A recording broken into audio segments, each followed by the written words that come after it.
Olá, meus irmãos, um bom dia para todos. Que a graça e a paz do Senhor Jesus esteja com todos vocês. Eu sou vosso irmão em Cristo, Gregório Louveira. Estou passando para deixar-vos mais um sermão da montanha, uma parte do sermão da montanha. O Senhor Jesus, ele falando acerca de prosperidade, falando acerca de riqueza material, ele chega no versículo de número 24 do capítulo 6, e ele diz assim que ninguém pode servir a dois senhores, porque ou há de odiar a um e amar o outro, ou há de dedicar-se a um e desprezar o outro. Aí ele diz: não podeis servir a Deus e as riquezas. Em outras passagens ele diz: não podeis servir a Deus e a Mamon. Muito bem, amados. Eu quero concluir hoje a minha fala acerca daquilo que eu comecei falando sobre riquezas. Eu já vos disse que Jesus não está condenando a riqueza. Não é errado você ter riqueza, você ter bens material, ser próspero. O errado é quando você é atiçado pelos teus olhares a cobiçar aquilo que é além da sua capacidade. O errado é, em vez de você possuir a riqueza possuir o seu coração. Ou seja, se tornar o Deus em sua vida. Então Jesus agora, ele direciona as suas palavras para que seus ouvintes vierem a pensar realmente a quem está servindo.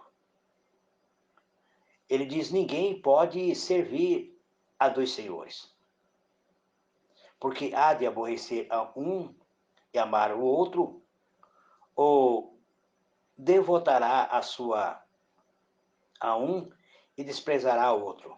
Aí ele diz: não podeis servir a Deus e as riquezas.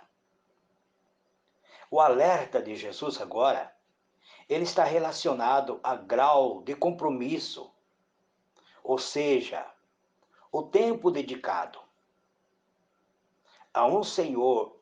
Interessante, amado, Jesus precisa chamar a atenção, personificar aquilo que chamamos de dinheiro desta passagem bíblica. Então ele chama a atenção.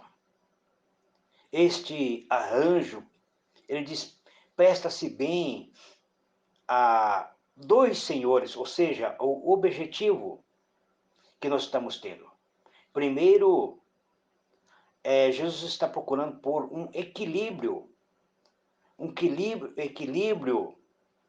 é, naquilo que nós nos dedicamos. Então, por isso, ele volta ao seu discurso falando que não podemos servir a dois senhores. Pois se Deus é uma pessoa, as riquezas passam a ser também aquilo que toma conta, muitas vezes, do nosso coração. Então, a Bíblia diz que devemos servir a Deus de espírito, alma e corpo. E tem pessoas que se dedicam de tal forma a acumular a riqueza que todo o seu tempo, a sua alma, seu espírito, o seu corpo está voltado às riquezas, passam a correr atrás dessa riqueza.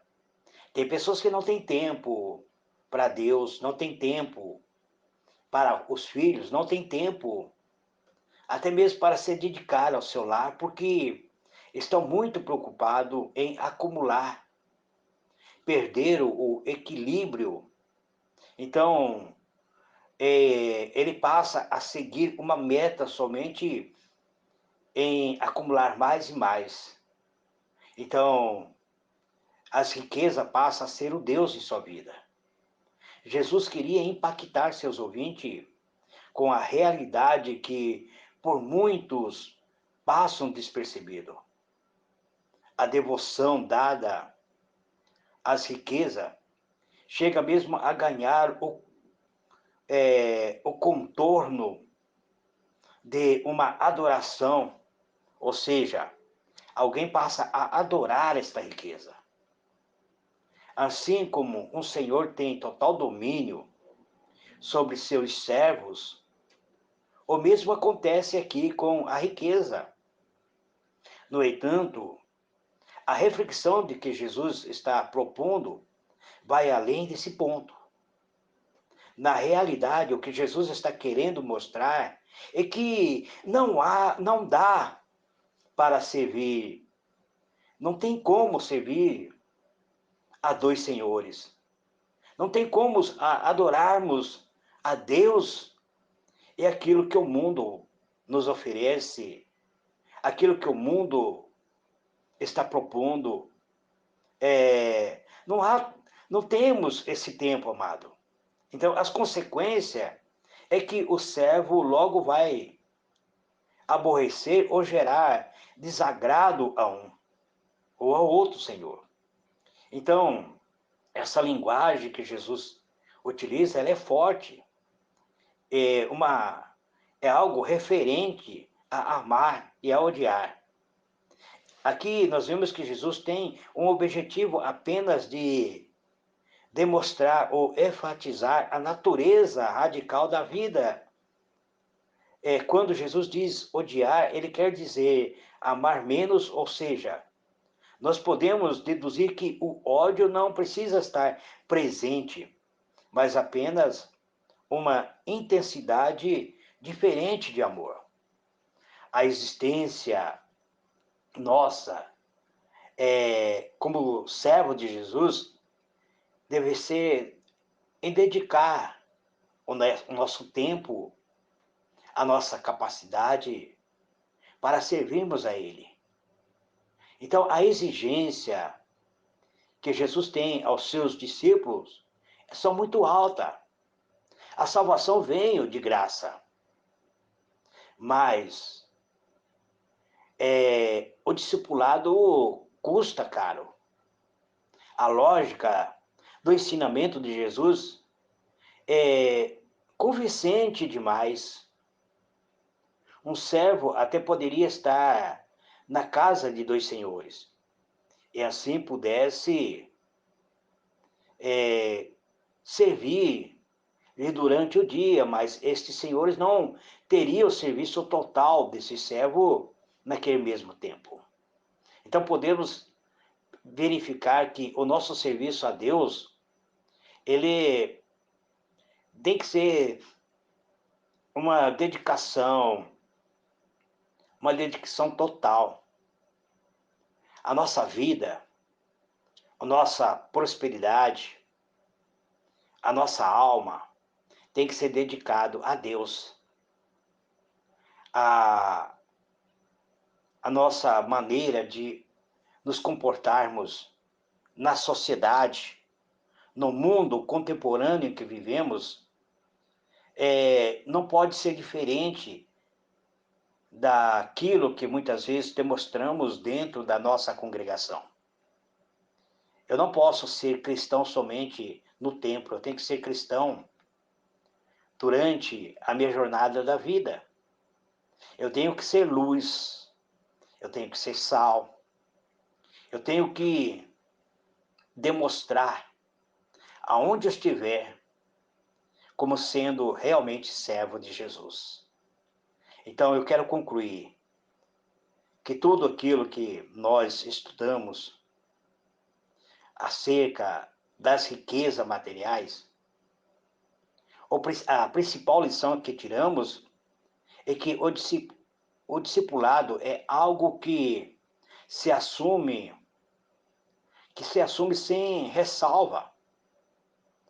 em boa parte das vezes em que as, as escrituras tratam da riqueza ou dinheiro, há relação com algum tipo de tensão ou polêmica. Então, o dinheiro, assim como outros elementos presentes na vida de qualquer ser humano, tem se tornado um elemento de distração. Ou nós nos mantemos focados naquilo que fazemos, o nosso foco ele pode ser bem conduzido ou pode ter algo desastroso. Podemos manter o nosso foco naquilo que é errado. Quando Jesus está tratando sobre as riquezas, ele também trata sobre a avareza. Por exemplo, não é uma doença fácil de ser diagnosticada a avareza por nós mesmos. O desejo, por mais leve que seja, em querer gerir essa vida sem levar em conta o compromisso com Deus, é perigoso, amado. Por isso o Senhor nos dá a sentença. Quem é rico segundo os aquilo que Jesus ensina sobre riqueza, ele muitas vezes despreza os pobres, humilha os pobres, e por isso ele se torna pobre para com Deus. Por isso Jesus ensina que devemos ser generosos em nossas atitudes. A Bíblia diz que tem pessoas que demonstram ser ricos sem ter riqueza. Outros que são ricos demonstram sua maneira de ser como se fosse pobre, ou seja, pessoas que não busca aplauso, não busca admiração, não busca exaltação própria. Usa a sua riqueza com humildade, demonstrando humildade. Muitas pessoas perderam a sua humildade, se tornaram soberbo e acabam sendo pobres espiritualmente. É isso que Jesus está nos ensinando. Foi uma grande satisfação, amados, comentar esse assunto com vocês. Porque o Sermão da Montanha, ele são mensagens direcionadas àqueles que querem ser discípulos de Jesus. E eu encerro aqui esta fala acerca da prosperidade, das riquezas. E na minha próximo comentário, eu estarei trazendo sobre o problema da ansiedade, uma doença espiritual, ou seja, uma doença da alma, ansiedade, depressão, angústia, que tem tomado conta de muitos cristãos. Conheci vários cristãos que praticaram suicídio, líderes, pastores, obreiros, que findaram tragicamente as suas vidas, colocando o fim da sua própria vida devido a uma enfermidade que ataca a alma. O problema da ansiedade, da angústia, da depressão. Que Deus vos abençoe, amados. Campo Grande agora é 4h11.